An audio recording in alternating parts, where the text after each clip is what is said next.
Hey there, everybody. This is Beyond the Beach, career conversations with graduates of Cal State Long Beach. I'm your host, Kenji Klein, Associate Professor of Management at the College of Business at California State University, Long Beach, where I teach business strategy, general management, and organization theory. In this show, I interview former students and recent graduates about life after Long Beach. Our conversations cover topics like how my guests chose a career path, how they landed their first job, and what it's been like to navigate the challenges and opportunities of their early careers. My hope is that you will find their experiences useful and inspiring in helping you chart your path beyond the beach. My guest today is Melissa Cole. Melissa was a student in my business strategy class back in 2018. She worked for a while as an audit assistant at Deloitte and currently is taking a break to take care of a family situation. So it's really nice to have you here. Thank you. Yeah, thanks for having me. So I guess I'll dive right in and ask if you could just briefly introduce yourself, who you are, when you graduated, what you studied, and what you're doing now. Yeah, for sure. So I graduated with my finance degree in 2018, then directly went into the Master's of Accounting program, again at Long Beach, and then got my CPA at the end of 2020, and then worked at Deloitte for a bit, about year and 9 months. Okay. Yeah. Mm-hmm. And then, so why did you choose finance? Yeah. So I came from, what was it? Santiago Canyon. Okay. And so I had actually two really good professors who were like in economics and then also on like the math side. Right. So kind of felt like finance was maybe kind of a good marriage between those two interests or kind of two things that I was interested in. So that's kind of how the finance happened. And then while I was in finance, I guess accounting I don't know, it just happened. Honestly, my mom was an auditor and she always pushed accounting on me and I never wanted to. Right. So that's where finance was like, well, okay, I'll just kind of walk gingerly toward it. And then I ended up in accounting anyway. So So you were thinking, if I do finance, maybe my mom will be it was like I won't actually have to do yes. And then I suddenly became an auditor and I was like, I became what I fear the most. Yeah, exactly. So you actually got the master's and the CPA, right? Yes. Wow. Yeah. Okay. I know. So I'm curious then, like why did you decide to go on to the master's and pursue the CPA? Master's was always in the plan. It was either going to be an MBA, and then I think around like my senior year in college, accounting just became more clear. I think like with my finance classes, I noticed that I was asking more accounting questions. I was kind of, like, my questions at that time were like, how do we even know these numbers are right? Like we're making all these financial decisions and stock decisions and we're betting all this money. And I'm like, how do I even trust these numbers? Right. So then they're like, all these finance professors are like, these are not the right questions if you're in finance. Okay. You need to kind of, and so I was like, all right, I guess accounting, because right. I wanted to dig deeper into the numbers. So those were the questions that actually interested you. Yeah. And then you realized, and maybe you were pushed a little bit. Yeah, exactly. Okay. Oh, there's a reason that I should be doing something else. Right. Yeah. Mm-hmm. I mean, it's interesting, right? Because I think this comes up repeatedly when I talk to people, which is they have an idea in their head of what they think they want to do. But in the process of trying to do that, they're learning stuff about themselves, right? Yeah. Like what interests me, and this is a really clear case where it's like you were asking questions, so that's just generated strictly from who you are. And it turned out, that is something different from where I'm at, but at least now you knew where to turn to. Yeah, that's true. That's cool. Yeah. Okay. And then you got the master's. The master's is required, right, in order to sit for the exam because of the number of... No, actually, I mean, it's kind of two sides of the same coin. With the CPA, you need to have like 150 units, credits, and so if you graduate with just your accounting degree, you don't meet that. So you either need to do the master's or you just need to take extra community college classes. So you can kind of do it on the cheap if you want to do the community college, but then you don't have the that master's. Yeah. So it's kind of like if you have the extra money, just do the master's or Because it's a little bit more. Yes. Because you're already doing a bunch of that stuff anyway. Yeah. Just to sit for the exam. Mm-hmm. Okay. How was the exam? Well, a couple of things. So 2 questions. One is, right, because some students are out there and they're probably thinking, yeah, do I want to go for the master's, or I should do it, do I do it the other way? And they're also wondering, like, how damn hard is this CFA exam? Yeah, the CPA, yeah. CPA exam. The master's, I found no one cares. I mean, at least in the accounting world, it's like if you have your CPA, that's what they care about. The master's is kind of just like the springboard to the CPA. Okay. It doesn't, I would say in public accounting, it's just, you're not, all the managers and senior managers and partners, they sometimes have their masters, they sometimes don't. It's just not like mandatory the way a CPA is. Okay. So... if you're thinking you're going to impress someone, you're not. Interesting. So, and that's true in the Big Four? Yes. Okay. Yeah. It was not a big deal. Okay. I actually had managers, they didn't know I had my master's because I don't bring it, I don't bring it up because I already knew no one cares. Right. So they would actually be like, oh, don't get your master's, like to me. And I was like, yeah. I was like, good call. I'm gonna take you up on that one. I'm definitely not going to go and get my second master. Yeah, exactly. Okay. Yeah, in terms of the CPA, I mean, I have like friends going through it now, and I guess my best advice is just like know how best you study. Right. Which is kind of one of those things like. It's a little trial and error, but, it's just really about memorizing, and so it's just taking that time. I mean, some people are, like, working like crazy and doing it. I was lucky where it was, like, COVID, so we were kind of all locked down, so I just kind of buckled down and studied and got it done that way.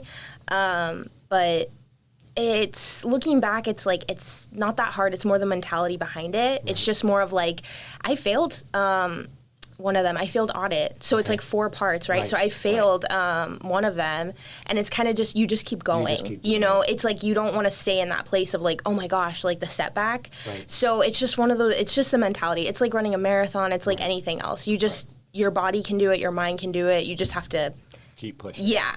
Right. Yeah.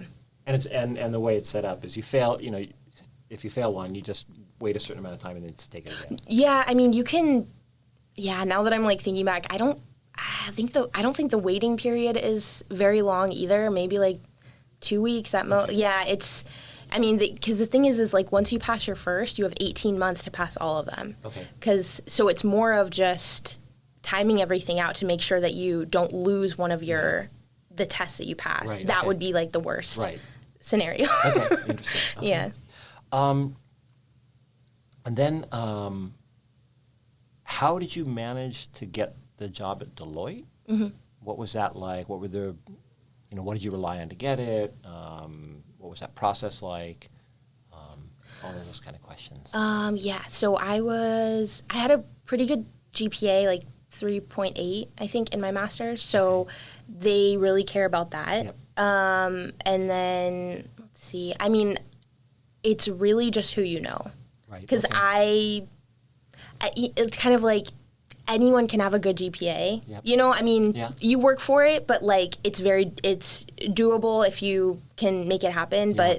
But in terms of like, it's not like I had amazing like internship or anything. Like everything was very like average, but I had a very good friend who was already a senior at Deloitte. And so it was like, that was almost like the only job opportunity. I recruited with, I guess it's BAP or like Accounting Society at Long Beach. Yeah. And so I tried with like Moss Adams. I tried with EY. I tried with like, and it was almost like I didn't have connections there or strong connections there. Right. So Deloitte was the only one I got a job offer from, which is like kind of hilarious. Right. You know what I mean? Just it's like, Deloitte it's so hard, but so it's really just like, I don't know, have friends in high places or have like all right, everybody, you heard it here. Have friends. The secret to success. Yeah. Have friends in high places. I mean, it kind of is, it helps, right? Absolutely. Yeah. Right. Well, I mean, the thing is like, it's like when somebody knows you or knows someone who knows you really well,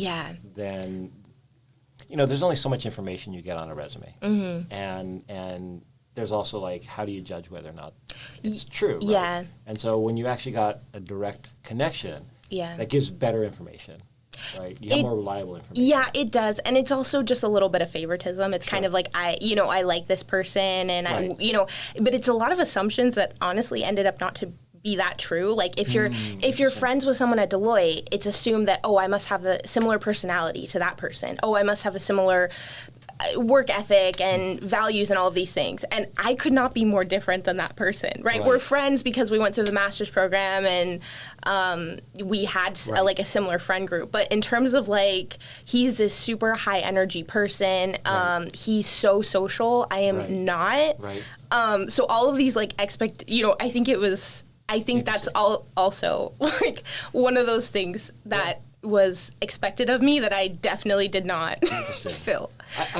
So that's interesting because the way that I've always looked at it is, I'm not going to recommend somebody in a situation where I'm actually closely connected to if I think that person is a screw up. Oh, because then my reputation is on the line. Right? I understand. Right. Or is obnoxious, or is difficult to work with. Right. Even if they're smart and hardworking, they're just a problem person. Yeah, because you'll look because then suddenly it's just like, oh, you're the kind of person who recommends someone like that. That's going to affect my reputation. Right. Yeah. So that's what I was thinking in terms of, that's having somebody who is reliable recommend somebody. Yeah. The assumption is they're not going to recommend somebody who's going to be a problem. Yeah. And so that's way better information than what you can see on a resume. Oh, I see I think you're right. It's going to deter like the negative. Right. So I'm not like out here like causing problems, but I'm not going to be like, I wasn't the superstar that they wanted me to be either. So I guess there's like pros and cons with that. Okay. Yeah. Like they got a very middle of the pack type of person when maybe they wanted the superstar. Oh, interesting. Yeah. So, so you did that, and then you stopped right after about 2 years. Mm-hmm. And so, do you mind talking about that? Sure. Yeah. So my dad got diagnosed with terminal cancer. Probably November of last year, and so. I took family leave, I believe the state of California allows 3 months, 2 months, something like that. So I did take about 2 months off just to kind of help my dad with that transition. Yeah. And then he pretty much passed when, they gave about 6 months and he pretty much passed within 6 months. So I did try and I kept my job for about a month after that, but there was just so many things going on, so much paperwork with death and just so many responsibilities that were really on me to kind of make everything happen. Right. So it just made the most sense for me to kind of step away from Deloitte. I honestly, looking back now, I'm like, if I would have loved this job and loved the people, I probably would have come to them and been like, I need some time off because things are really rough right now, and I would have tried to work it out with them, but I didn't enjoy where I was. The environment wasn't there. It wasn't fitting with my personality. I didn't necessarily felt all that valued. Yeah. So it was kind of just in a weird way, good timing to be let me kind of end. Right. My career. I got my time with Deloitte because. Yeah. I got the CPA hours I needed, so I became a fully licensed CPA. Right. And then kind of just taking on this new personal responsibility of kind of, and kind of how to close out someone's life, all the all the paperwork that goes with that. Yeah. And all the complexity, right? Paperwork and everything else. I mean, so I want to say one of the reasons why I wanted to have you on the podcast, right, is because I think it's really important for people to recognize that you can have a career path idea in your head, but things happen, and sometimes you have to step away, right? And priorities are kind of ever changing, and sometimes you have to really reevaluate, or you have to say, hey, there are more important things than career right now, and that's important to recognize, and so I think that was something that I wanted to sort of emphasize. The other thing that stands out there from what you're saying, though, I think is also interesting is, what you said about if you had loved what you were doing, then you might have said, hey, I just need more time. You might have asked them if they would just give you as much time as you needed or however long they were willing to give you. But, you know, working at Deloitte as an accountant, right, for a lot of people, it's like, that's a dream target for a lot of people, right? You know, oh, I'm at Deloitte. That's fantastic. And I also think it's important to recognize that you could end up where you think you want to be. Yes. And it's not really the right place. Yeah, absolutely. Yeah, I mean, when I started my master's program, I didn't know anything about I mean, I got in, but I didn't know anything about the accounting world. You know, I did my prerequisites in accounting, but, you know, it was very, like, over my head. I didn't understand the accounting culture. There's, like, a whole subculture of accounting that I didn't understand networking. I thought you can just, you know, apply for a job and you get it or you don't get it, and I didn't understand all that goes into what they call, like, recruiting, you know, the, like, specific Big Four recruiting and everything like that. So it was, like, pretty much, like, even before I started the master's program, the first day, it was just, like, if you're not doing public accounting, you're doing it wrong. Basically. And so I even, like, the first day, it was like, what was it? Like, it wasn't even, class hadn't even started. It was just, like, introduction, like, kind of day. And I was, like, calling my mom, and I was, like, kind of having a panic attack. Because I was like, if I don't do public accounting, like, you know, it's kind of just all or nothing. So it felt very, like, ingrained for, like, an entire year that it was, like, this is the only way to do accounting. This is the only option. This is it. And so, like, a lot of it was, so, like, getting that Deloitte position and working hard for that, it just felt like, oh, okay, everything's supposed to fall into place. Oh, I'm supposed to like this because everyone else likes this. It's also, like what you're saying, impressive, right? I could meet people I've never met and I say, oh, I'm at Deloitte, and that would impress them. And I'm like, you don't even know me. I could be a horrible person, but you're impressed by where I work, by where I work. I could be doing a really boring job, but, oh, I'm at Deloitte. You know? And so it's just a little fake in that way of, like, not really seeing anything beyond that. This is so relatable for me, right? And I think in a lot of career paths it's like that. So, you know, my world is academics. And when I started my PhD program, and anyone who's doing, like, a PhD program in management or, you know, accounting or any of these disciplines, right, the assumption is that you want to become a social scientist and you want to be at the top schools in the nation, right? It's like you want to be at UC, you want to be at, you know, MIT, you know, Harvard. I mean, you're targeting a research school. You're targeting a position where you only have to teach maybe 1 or 2 classes a year. Like, that's the assumption. You want to be a researcher. And if you're going to go to a place that's more focused on teaching, if you're going to go to a place that's more balanced, then there's something wrong with you, right? So it's kind of the same thing. Yes, right? It's like you've got the Big Four in accounting, and in my discipline, it's the R1, research 1, so top tier research schools, and everything is oriented around that. And I think it takes a lot for a person to resist that sort of push. And I started my PhD a little bit older than the average PhD student, and I had kids, and I was like, that's not my priority. My priority was staying in Southern California, and I really loved teaching because I had taught high school. So I decided really early that that's not what I wanted. But, you know, I'd been around the block a little bit, so I was able to have that, but a lot of people don't. So it's so common. I mean, you make such a great point about age. Because I think that's on, like, I don't know what you want to call it, but, like, the kind of industrial complex of Big Four accounting, it really relies on the 22, 23-year-olds who are just like, okay, you know, just kind of okay, like right from high school to college to Big Four, and not really thinking about priorities or, like, lifelong trajectory or career trajectory or, like, anything like that. They haven't thought really deeply about, what do I want out of life? And what would a good life mean? And also a little, like, just a little bit of respect, honestly. For sure. And again, you had mentioned the status thing, right? Like being able to say I work for Deloitte, and people are like, ooh, you work for Deloitte. It's like if I was able to say, hey, I work at, if I said I worked at UCLA, everyone would be like, ooh, you work at UCLA. Yeah.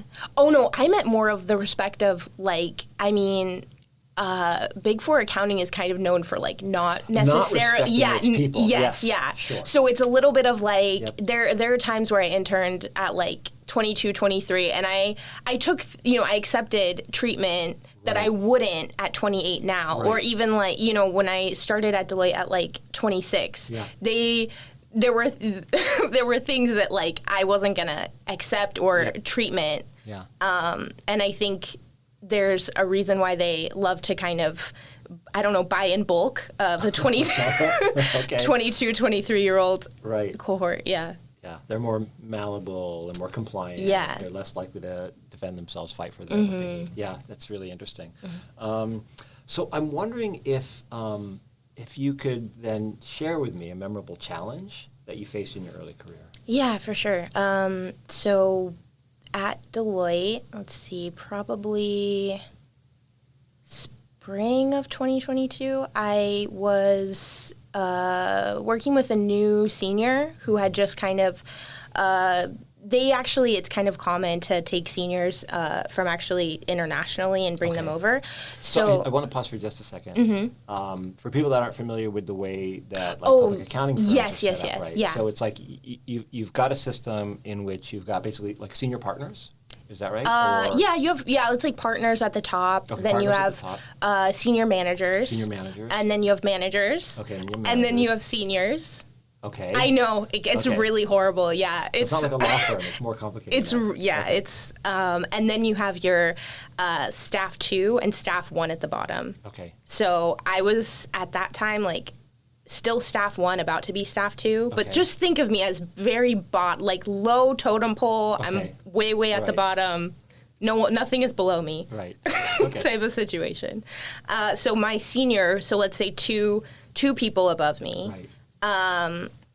And he was actually a manager at another office in Deloitte internationally. The only reason he didn't keep that status is because he didn't have a CPA. But essentially, he's about 10 years into public accounting, right? Okay. So that's kind of the level of professionalism, the level of knowledge that he has.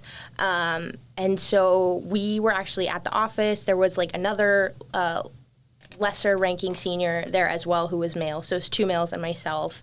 And basically, he wanted to show me a photo of his friend, and then actually ended up showing me kind of inappropriate photos of this woman, multiple photos, and then another photo of like her kissing her a man. So it was a lot kind of sexually charged photos, very inappropriate. And I'm kind of looking over to the other male senior to kind of, is anyone going to say anything? So, like, that was just kind of it. Like, that's what happened. And it was just like, oh, wow, I never asked to see these photos. No one was sharing photos. So, yeah, in that moment, it was like I was taken aback. And, I would just say if I was younger, I would have let this slide, or I would have been very in my head about it. But because I was about 27 at the time, I immediately went to the friend who recommended me for the position, so he was also a senior, and I was like, so this is what happened. And because he really is a good person, he was like, no, I wouldn't do that. That's crazy, that's definitely not okay. I mean, it's interesting, right? So it's like several years back when the Me Too movement started, right? I suddenly was like reading stuff going, it's amazing how prevalent this type of stuff is in the workplace, right? It's like, I don't have to deal with it, so I don't notice. But then you start hearing, women coming forward with the kinds of things they're dealing with on a regular basis, and I'm just like, that's unbelievable. And apparently it's really common. So I'm imagining that, people that are listening, many of them might come across this kind of a situation. Or like my story is tame. They're like, Right, oh, you sure. weren't touched. And I Right, was right, like, exactly. well, yeah, like, thank goodness. Right. And one of the possible reasons why might have been because you immediately reached out to somebody for help, I'm guessing. Right. If you had been younger and you had let it slide, then It might have gone been on involved. further. Yeah, exactly. Yeah, Right. because I would say within a couple days, well, I reached out to more people to report it. Okay. But this is where it was just kind of a pathetic situation because the response was, so once I finally, talked to that friend and he said I wasn't crazy, so I built up that confidence and I was like, okay, let me, the way it was set up is, when you start at Deloitte, you get a coach, or even every Big Four, new people get like a coach who's like a manager to kind of be your mentor, right? So I reached out to that mentor who's a manager and I let her know what's happening. And it took her several days and she actually had to work with literally the partner, right? The highest ranking person at the office to even figure out how to get in touch with AR about this situation. They said, this has never happened before. We have no idea about this process. We don't know what to do. We had to email, 4 or 5 people to figure out the pipeline to get this reported. Really? That is so pathetic to me. Yeah, that's this is surprising. like a huge company that that should have all of, so the fact that I'm like, how old is this office that this is, I'm the first person to ever report sexual harassment in this office ever. That's amazing. Ever. Yeah, that's really surprising. And this is 2022? Yes. This is 2022, yes. so we are well into the Me Too movement. Yes. We've had all this discussion about this. Yes. I mean, I'm assuming that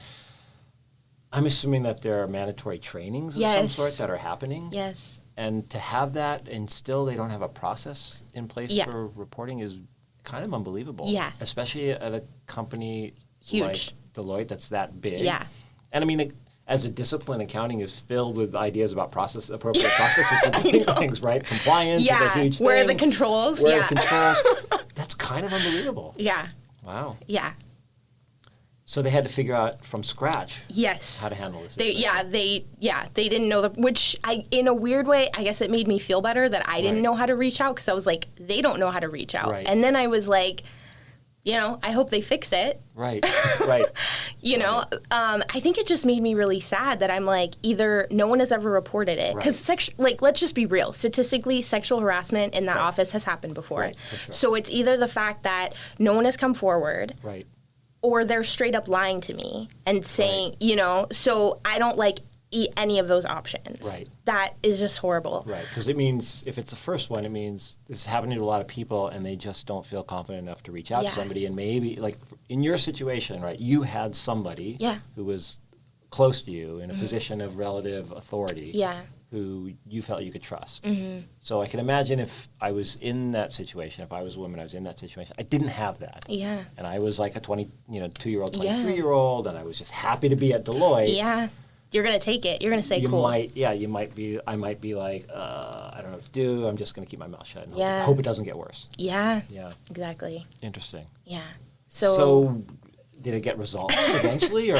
So, I mean, I did get HR to reach out to me, and I guess this is like my first piece of advice is, should this ever happen to whoever's listening, write everything down immediately. Right. Because what they love to do, whether it's at work, whether you're at the police station, they love to say victims have inconsistent stories. Right. Right? Yep. So, and it doesn't matter that, I just remembered something because that's how trauma works, right? Yeah. But, if you, it just immediately write everything down, write the timestamps, write everyone who's in the room. Yeah.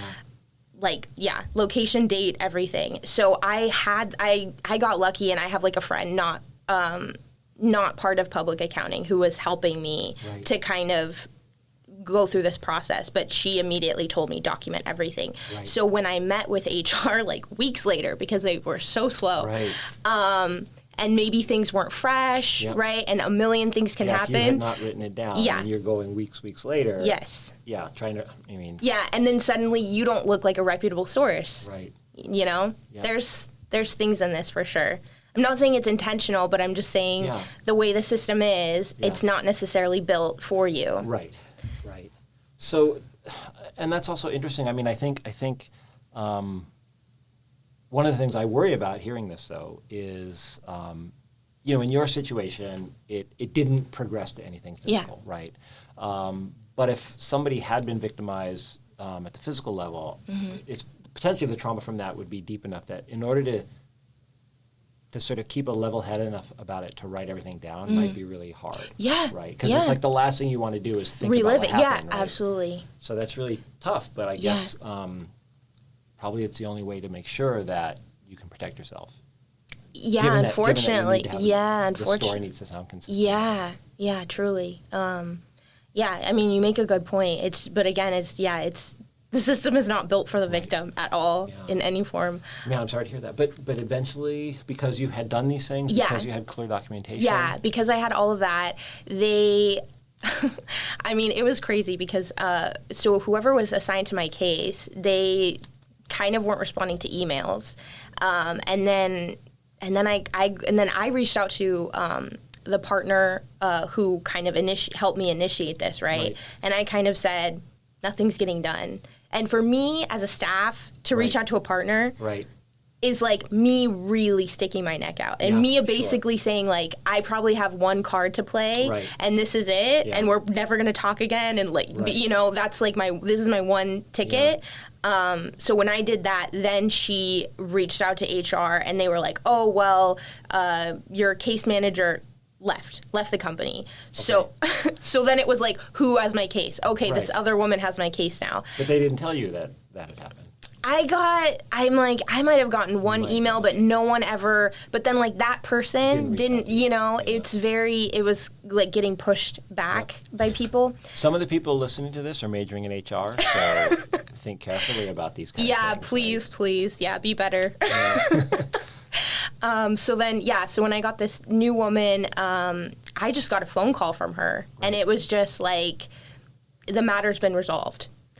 And so, I mean, when I started this process, they said, what do you want? What outcome do you want? Right. And so I think that's even an important thing to add to advice. When you go to HR, they're going to say, what do you want? Right. And so, I mean, I don't want to work with that person ever again, right? So, and with Deloitte, that's very easy because it's like, I can just, so it's much more difficult if you're at a small company and like your manager's your manager. Yeah. So I don't, how to navigate that is like a whole other thing. But, I was quickly not working with him anymore, so that was great. But then it was, what else do I want? And I'm like, well, I mean, what else can I do? I would like him to take training. I would like this not to happen again. So when I got on that, eventually got on the call, so this happened in May. I didn't hear from them until end of September, October. This is months, very slow. And so she didn't want to give me any information. She just said, it's been resolved. And I kept pushing and pushing and and I was like, no, what happened? Or what's been done? And I got enough to basically say it was a phone call. For him, it was just a phone call. Right. And I was like, really? Nothing else? Right, no training? Yeah, no additional training, no nothing. Huh. So to me, it was like a wake-up call of and now we know where the value lies. Now we know my safety is up to me. There were just so many lessons with that. And I think I can't necessarily say oh, that's a straw that, because I was with Deloitte for several, a couple months after that. Right. But it was really kind of I reassessing priorities and also just kind of the sparkle of Big Four gone. She's dull. She's not there's nothing there behind that, And so that's interesting. And I mean, I guess you don't know because they wouldn't tell you, but it's did anything go in his file or any record? Because the thing is, it's if he's doing this everywhere and it's not being recorded, then he can keep getting away with it. Right. Whereas if they're putting it in his record in some way, then it's if it comes up again, it's this person is a serial harasser. Yeah. Therefore, something needs to be done. Dramatic needs to be done. But if they're not recording it. Yeah, I mean, the thing is, though, I was technically the first one in the entire office to ever. Right. So there is a thing of maybe he learned his lesson in not sexually harassing the old staff and only the younger.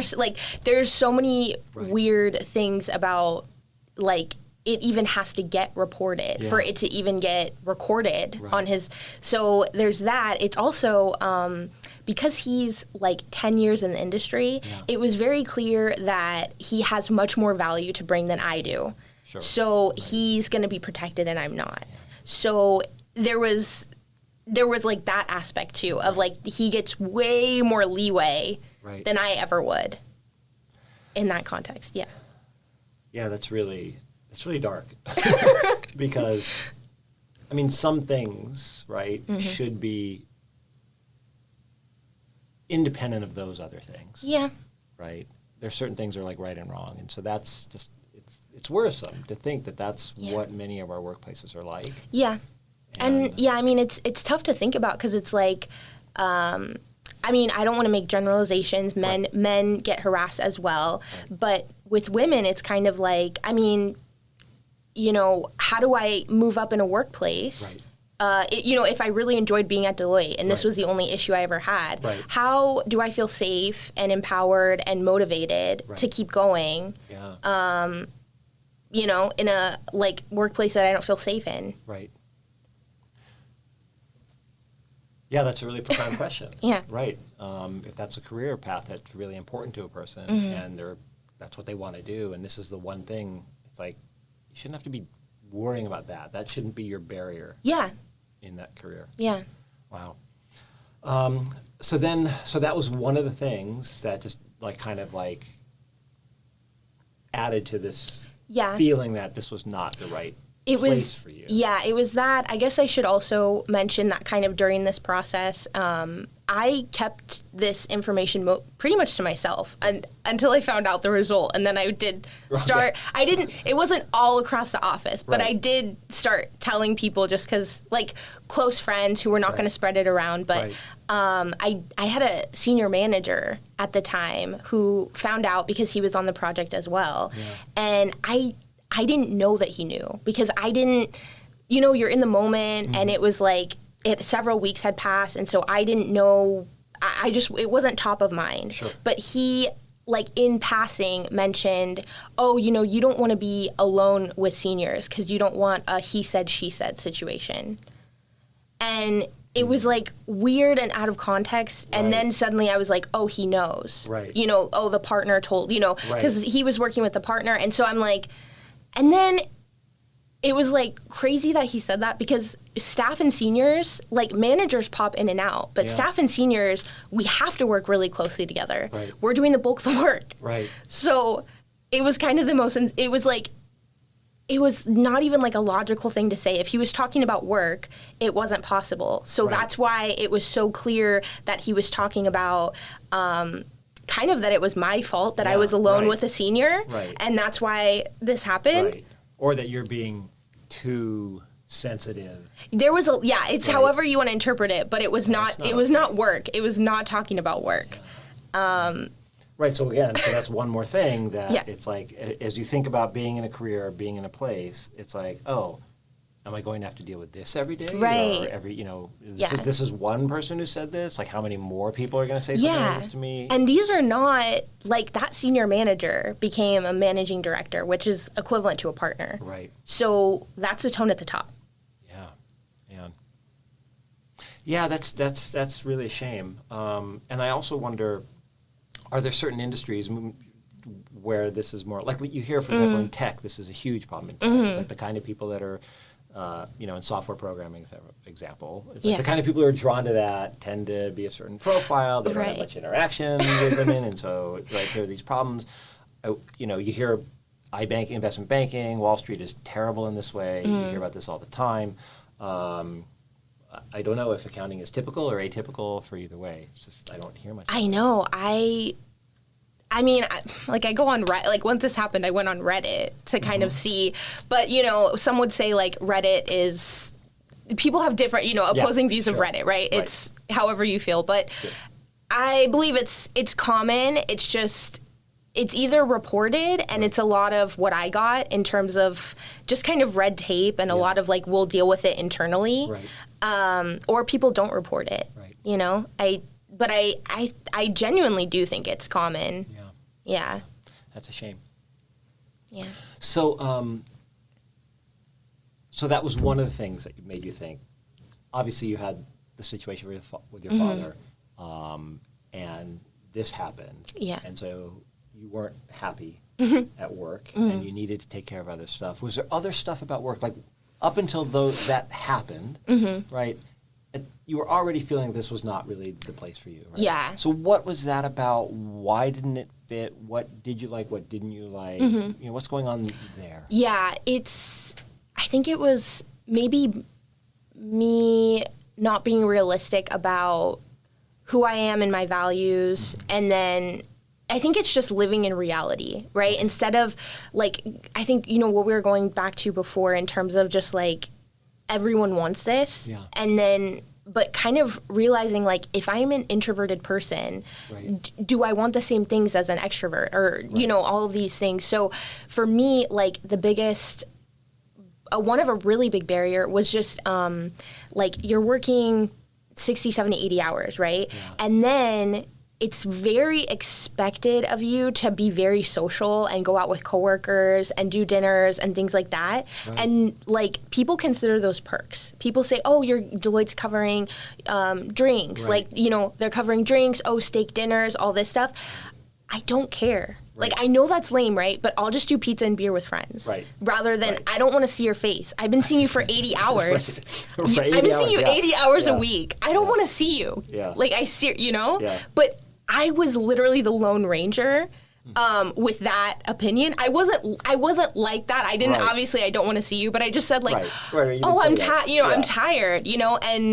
And I think that didn't really fit with that culture at all. So it's so strange, right? Because, I mean, you know, the public perception of accountants, right, is super introverted.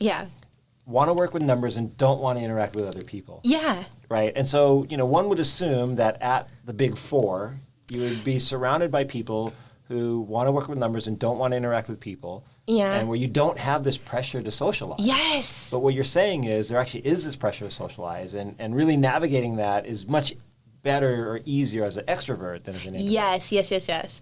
And I would just say that, like, when people think of like, I almost would just say, like, audit and tax are different than, like, accounting. When I think of accounting, I think of, like a mid-tier company, like, accounting department, right? Which is, like, a group of maybe 10 people. I consider all those probably introverted people, right? And they're just going home to their kids and dogs. But public accounting is like everyone's a ladder climber. You're trying to you're trying to get to the top. So that was like me not really understanding that, like, oh no, people are meeting and mingling and you're trying to get into whatever industry and I need to learn about this person, and very strategic networking that I did not care about at all. And then you're responsible for bringing in clients as well? Or I mean, once you get to like I would say definitely the senior manager level, you better be manager level, you better start thinking about it. Definitely not, I mean, staff and senior, you're just kind of learning the ropes. But it is what I think. If you are going to climb, if you're focused on advancement, you're going to have to develop that. And I had like a senior who would say on his time off, he would like go to the bar of fancy restaurants and try to befriend like rich sad men, like for real. And he's like, oh, and I met this one guy who like made a lot of money with like selling balloons at Disneyland or something like that, right? And so everyone has like their, I don't know, weird quirks or ways to like, I don't know, get in with like the wealthy people and the kind of. So he's like, it's like a pickup bar for finding wealthy potential clients for your accounting firm. That's really strange. I know, and like that's their time off, and I'm over here like, not me, couldn't be me, no.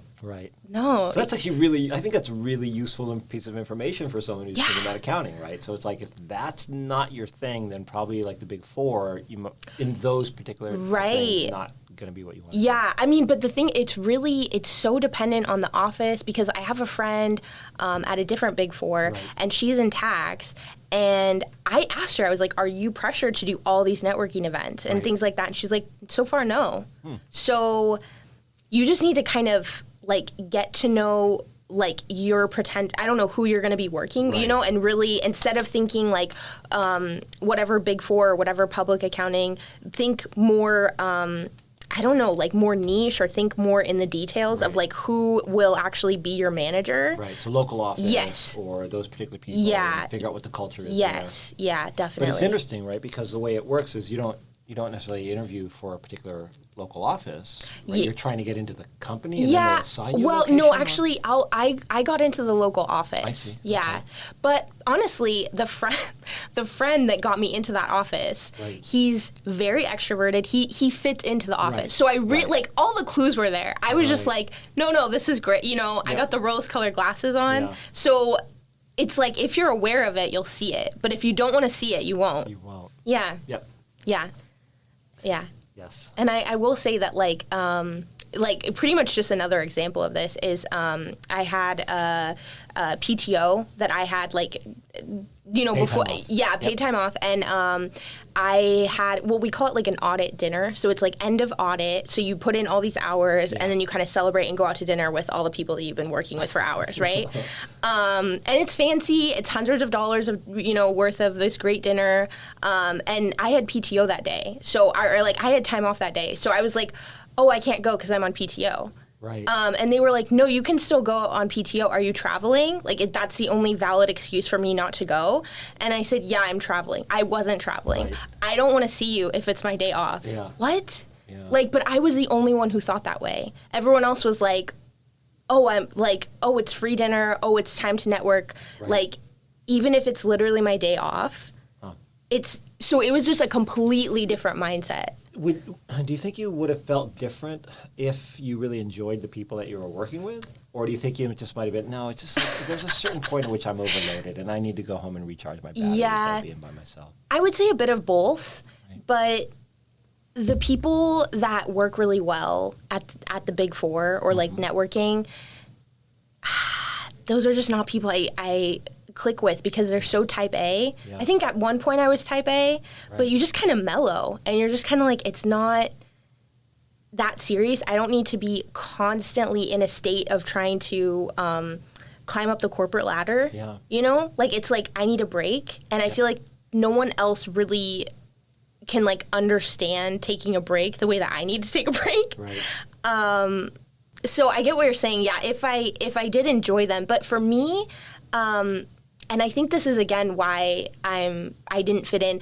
I really, really enjoy a separation from work and personal life. Yeah. I don't need to get drunk with my colleagues, Yeah. which is again like very common Right. for public accounting.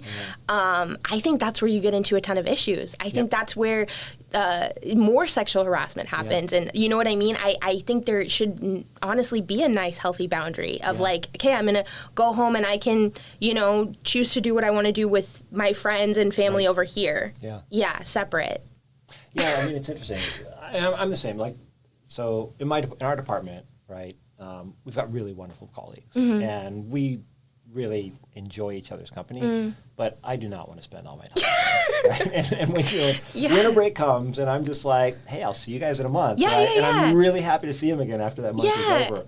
But in the meantime, I Yeah. don't really need to hang out with them. Yes. Yeah. Exactly. So, but some people are different. I know. So- I know. Yeah, for me, getting drunk with colleagues feels like a horrible idea. Yeah, or well, like yeah. dating colleagues. Yeah, but I mean, some people are really into that. So I worked in Japan for a while, so I completely understand the getting drunk with colleagues yeah. experience. Yeah.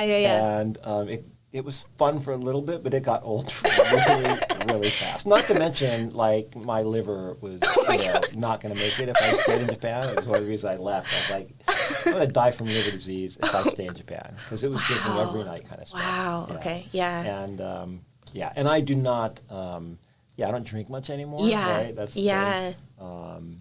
So, yeah, it's interesting, the alcohol thing. Mm-hmm. So anyway, yeah, I can totally relate. So let me ask you this: if you could go back into time, right, to 2018, Yeah. right, and talk to yourself, what would you tell yourself? Like, what lessons do you have, or what advice would you give? Yeah. I mean, I think at that time it was so like, oh, once I get to this goal, once I get to this job, like everything will be okay, or like things will just kind of fall into place. Right. And it doesn't work like that. I think it's kind of like, I don't know what you want to call it, like a safety blanket or like a comfort thing of like, oh, I worked so hard for all these years. Right. And so once I get this diploma, once I get the job, like I'm good. Yeah. You just kind of want to get to that point of like, okay, I'm good. And like breathe a little bit, or like just appreciate your accomplishment and kind of be like, and now I'm okay. Yeah. That doesn't happen. Right. You're not, right. You're okay. You're always okay and you're always not okay, I guess is what you like. There never comes a point where like you're quote unquote safe, or life will always happen, death happens, new responsibilities happen, priorities change, like what you were talking about, like a million things where it's like this job, this job that everyone told you needed, and then suddenly you're like, I don't want it. It's like I never thought past that of like, what happens if I don't like the thing that everyone tells me I'm supposed to? Yeah. It's like my mind wouldn't want to go there. So I guess the advice is just being comfortable in the moment, being confident in the moment, and like not thinking that like the next goal is gonna fix my life or get me complete, or like, I don't know, give me that fulfillment. Yeah. Because it's not there, like it's never going to get there.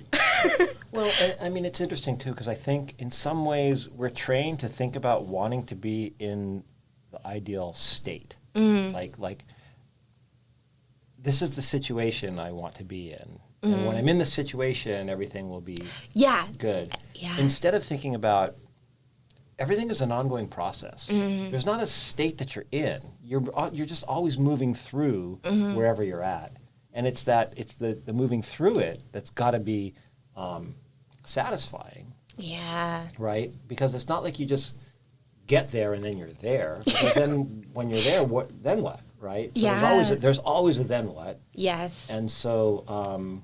Maybe we're not taught to think about that, because we get asked questions like, what do you want to do? Oh my gosh, what do you want to be? Right? Especially the what do you want to be thing, because be is like, that's very stable. Yeah. Right? It's like, as opposed to, what do you want to continue to do for a long, long time? Yeah. Which is a little bit of a different question. Or what kind of things do you want to be doing in your day-to-day life? Right. Kind of a different question. Yeah, that's fair. So, that's interesting. So you would tell yourself to just not have that expectation, to expect for... Yeah, I would just, kind of, it's hard because I'm, where I'm at now, it's like I needed to have all the, I don't know, different phases and stages and viewpoints to get where I'm at now. Right. But yeah, I mean, if I could tell a younger version of myself to be like, it's not going to be okay, but it's going to be okay. Like, it's going to be okay even when it's not okay. Right. Like, things sort themselves out, but don't be upset if you don't want what everyone wants for you, because you have to live your life. Yep. No one else is going to do the work for you or pay your bills. Kind of everything about life after college is yours. I don't know, sometimes like parents push you into college and everything is mapped out in college, all the classes and things like that, and suddenly it's kind of the first part of my life where I was like, what do I want? Right. And I think you have to be okay with what you want, even if it's not what you thought you wanted or what you expected yourself to want. Yeah, that's so interesting. Like what you said there just really struck me about how everything is kind of mapped out, and your parents are sort of guiding you, directing you in this. They're sort of setting a course. They're sort of setting a course, and then in college, it's like there's a degree planner. Yeah. Oh my God, I love that. Right. I loved it. There are these things so this is my path. I go step A, step B, step C. I take these classes, and then what you're saying is, but after college, you're in a situation where there really isn't a map like that. I mean, there is. You could jump into something. Yeah. And it has its own path that'll carry you somewhere.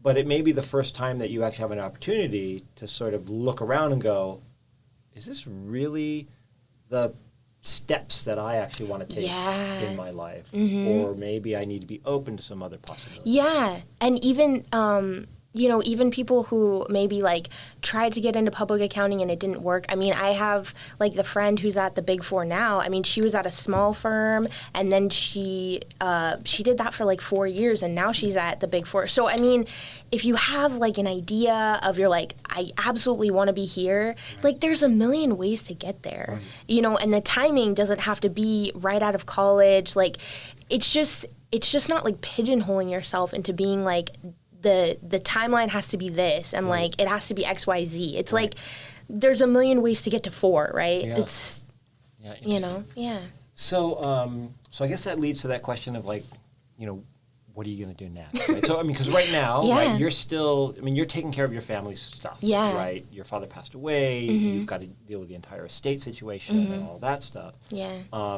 At some point, I'm assuming you're going to transition back into the Yes, absolutely. Yeah. So what's that like for you? What does it look like? What's the planning? Yeah. How are you going about it, or when do you think you'll start, and what are you expecting you'll have to do to get into what you want to do now? Yeah, for sure. I mean, I'm definitely like looking at job postings and just kind of seeing what they're looking for. So I definitely think in the next couple months or early next year, I'll definitely get back into it.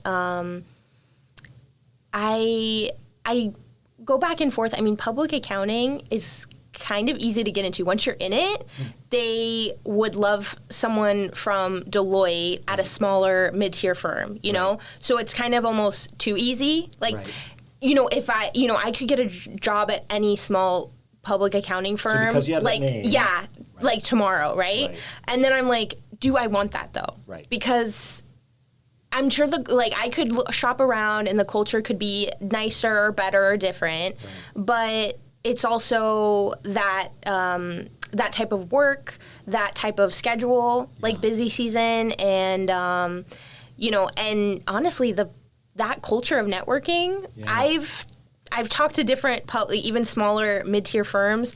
They're all really into networking, so I'm like. I need to, so again, it's kind of looking in the mirror and being like, I don't want that. I have different responsibilities. I want to just go home. Right. I want to have my separate life from my job. And so, I think maybe more like corporate accounting, some type of accounting clerk is more what I would be interested in, which is interesting because when I look around, they don't necessarily value the public accounting experience because they actually want you to have full cycle accounting experience. So it is interesting where everyone's built up public accounting to be once you have that, you can do anything. Right. And it's I mean, sure and no, depending on, but I just think again, there's a million ways to get there. And maybe if I always knew that I wanted to do corporate accounting, could have just gone, started there instead of public accounting. Right. I don't regret it, and it was easier to get my CPA hours with Deloitte, but it was something to think about where it's, I think people roll out the red carpet and they think if you do X, Y, and Z, you're golden. Yeah. It's not always it's not cut and dry, Nothing's really handed to you on a silver platter. Nothing is it's not a perfect equation. If I do Deloitte for 2 years, then I absolutely have a job opportunity waiting for me. Right. It's how can anyone build it up and tell you that you're owed something or this is absolutely going to happen for you?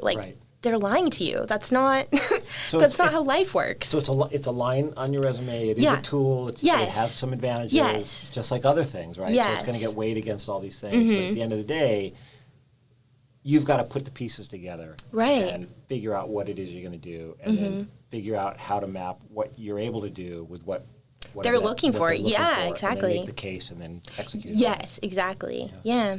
Okay, so that's kind of what you're figuring out right now. Yeah, is exactly. What you want to do, how you're going to do that. Mm-hmm. That's great. And are you close to finishing up the family stuff then at this point, or you still got a long time to work on it? Because it's complicated. Yeah, I would say probably middle of it. But it kind of ebbs and flows. So that's kind of the other thing, too, is finding a job that would be a bit more 9 to 5. Right. So I would be able to kind of have a little bit of flexibility during that time. So, yeah. But I would say, the more you do it, the easier it gets, or things, you just kind of start learning along the way and get a little quicker at it. So, Great. Well, thank you so much. Yeah. It's been really good talking to you. I really appreciate your insights and you sharing your experiences. I do think that a lot of students and graduates have similar kind of experiences, right? Where it's like things are complicated and the lines aren't always straight.